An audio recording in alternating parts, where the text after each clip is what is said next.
皆さんごきげんよう、上川薫です。今回取り上げる話題はウクライナ情勢プラス日本と中国の話題についてもちょっと触れていこうと思います。まず最初に取り上げるウクライナ情勢についての話はいつも通りウクライナ軍による遠距離攻撃の話から始めましょう。というのも今回の攻撃においてもうまく標的に大打撃を与えられた可能性があります。今回攻撃した場所はロシア本国サマラ州のノボシビルスクという場所です。攻撃に用いられた兵器も公開されています。今回の攻撃で用いられたこちらのミサイルは射程距離800キロ。名称についてはバースなのかバーズなのかちょっとわからないのですが BARS という名前が付けられていました。発射時の映像がこちら。ここ最近ウクライナの情報公開は随分と進んでいるようで、こうした何を使ってそれがいつ発射されてといった具合にして、かなりの情報が提供されています。ただしここから先はロシア本国の住民が撮影しなければ被害状況はわかりません。今回の攻撃の成果については当初爆発しているのは確かなのだけれども、どのくらいの被害についてはちょっと想像できないものでした。その後こちらの映像が今回の攻撃箇所の映像とされるもので、この映像が本当であれば、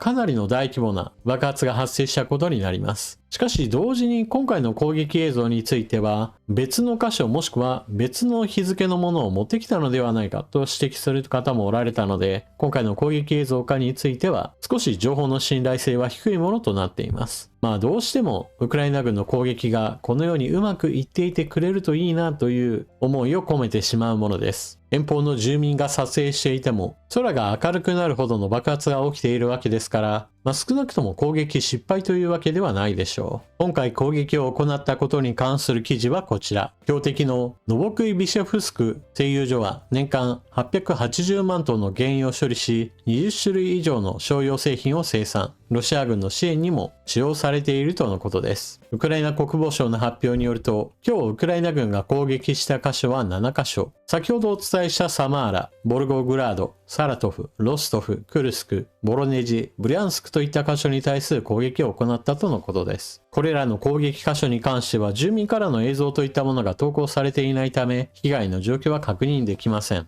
続報が入り次第、これらの箇所についてのお話も取り上げていきましょう。大事なのは、こうした攻撃をウクライナ側が継続的に行えるようになってきたことです。少なくとも2022年から2024年までは、こうした毎日のような攻撃といったものがウクライナ側はできませんでした。続いて、ロシアの北朝鮮依存といったものはますます進んでいるようです。ロシアが無人機工場に北朝鮮労働者1万2000人動員へ1日12時間労働、ウクライナ指摘。ウクライナ国防省情報総局は、ロシアが無人機の組み立て工場で北朝鮮の労働者約1万2000人を年内に動員することを計画していると明らかにした。ロシアはウクライナ侵略で人手が不足しており、無人機攻撃の強化に向けて北朝鮮に協力を求めた模様だ。北朝鮮労働者はロシア中部タタルスタン共和国にある砲撃用無人機の工場に動員される。ロシア外務省が労働者の確保を担う北朝鮮企業と協議したという。労働者の作業時間が1日12時間以上になる見通しだとしている。ロイター通信は北朝鮮が自国内で短距離と中距離の無人機の量産を開始したと伝えた。生産規模などは不明だが、弾道ミサイルや砲弾と同様にロシアへの供与が進む可能性がある。一方、ロシア国防省はウクライナ軍の越境攻撃を受けた後に奪還した西部クルスク州で北朝鮮兵がロシア軍と共に地雷除去に当たっていると発表。訓練や作業の様子を動画で公開した。ロシア・北朝鮮間の結束をアピールする狙いがありそうだ。ロシアによるウクライナ侵略は基本的にロシア単独で行っているわけではありません。北朝鮮の協力はもはやないとダメだというような状況にまで陥っています。2024年、2025年は北朝鮮製の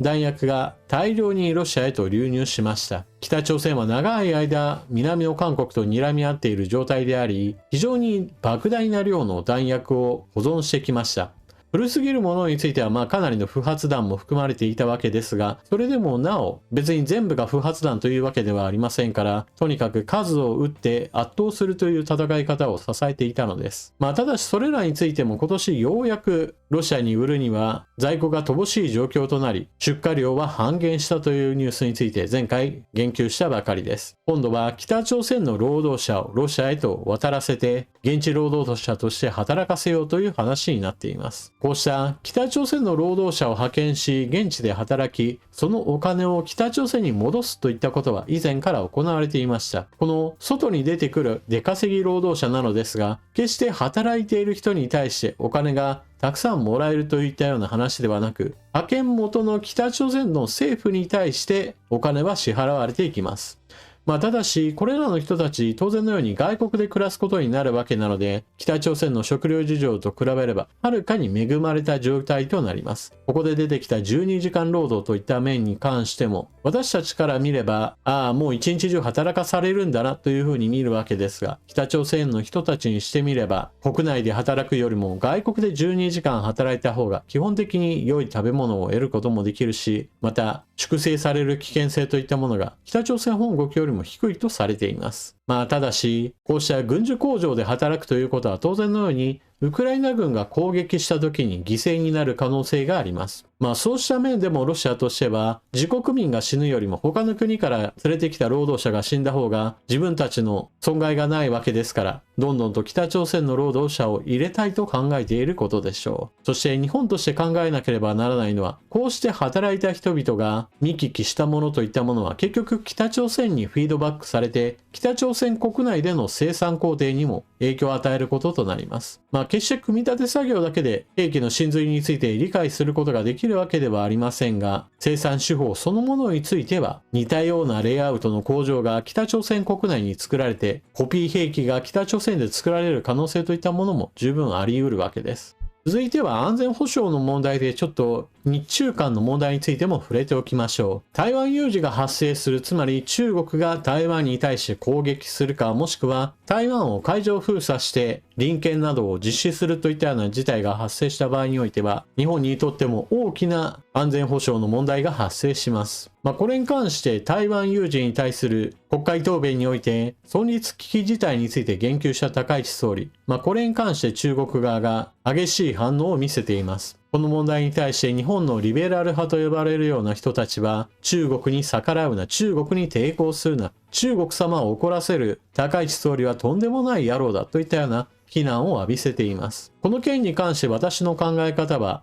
しっかりと日本の守りを固めるためにも、現実の危険といったものを直視すべきだと考えています。こうした意見は、後先考えない危険思想だというような批判をする人たちもいます。例えば中国と日本との間における貿易関係といったものは非常に深く、例えばレアアースを止められたらどうするんだであるとか、中国産の肥料類などについて日本に入ってこないようになれば、日本の食料需給にも大きな打撃を与えるといったような話をする方もおられます。であればこそ、いかにして依存度を下げるかといったことを国家として考えなければなりません。2010年頃に一度中国から入ってくるレアアースについて中国側が規制を行い、日本国内においてもレアアースショックと呼べるような産業危機が発生しました。以後日本政府もしくは日本の商社などが手を組んで海外からのレアアースの調達を図る動きもあり、さらにはレアアースの使用量を減らすか、そもそも代替材料を使うといったことについてもかなりの補助金がつけられて、少しでも依存度を下げようという努力が続けられています。まだまだその取り組みは道半ばなわけですが、安全保障問題と絡めてこうした分野に対する政府の関与といったものを強めていく必要はあるでしょう。そういった裏側での対応といったものを進めると同時に行わなければならないのが、中国がそのようなものを武器化して日本を脅し、その脅しに屈する形でもはや何もできない状態になるといったことを防ぐ必要があります。またこの件に関して日本だけが中国に逆らっているという、かなり間違った意見を言う人たちも続出しています。アメリカのトランプ政権が直近の動きとしてどのようなことを行っているか、まずはそこの事実から押さえておきましょう。トランプ政権、台湾への武器売却を決定。510億円相当、中国は反発。アメリカ政府は台湾への F-16 戦闘機や C-130 輸送機の部品など約510億円相当の武器売却を承認し、アメリカ議会に通知したと発表した。ロイター通信によると、第2次トランプ政権での台湾への武器売却は初めて。中国外務省の報道局長は記者会見で、一つの中国原則などに著しく違反する強烈な不満と断固たる反対を表明すると反発した。台湾問題は中国の革新的利益の中の革新で、中米関係における越えてはならないレッドラインだとも述べた。アメリカ国防総省の声明で、武器売却が台湾の現在と将来の脅威に対処する能力を向上させると指摘。地域の基本的な軍事バランスを変更するものではないとも付け加えた。アメリカ政府は今回の措置が台湾防衛のための武器売却などを規定した台湾関係法に基づくものだとしている。このように中国側がレッドラインを超えているぞみたいな形で怒ってますよというような声明を出すというのは別に珍しい話ではありません。常に中国は非常に高圧的な態度で外交を行い、それによって相手の態度が改まれば、それによってよしよしと満足するものです。もちろんそれによって相手が動かないということもあるでしょう。その場合においては、じわじわと相手を苦しめようとするわけですが、じゃあそれが長引くかといえばそういったわけでもありません。結局のところ、相手国との関係において中国も利益を得たいと考えた場合において、政治と経済は別問題であるとして最終的には政治的には批判しつつ、経済的な問題については棚上げするといったことが、よくある中国の対応というわけです。ですから今回の話題について言っても、アメリカが台湾に対して武器売却を承認し、これを非難したからといって、中国がアメリカとの戦争を始めるという話では全くありません。日本国内にはとかくこうした批判に対して非常に敏感で、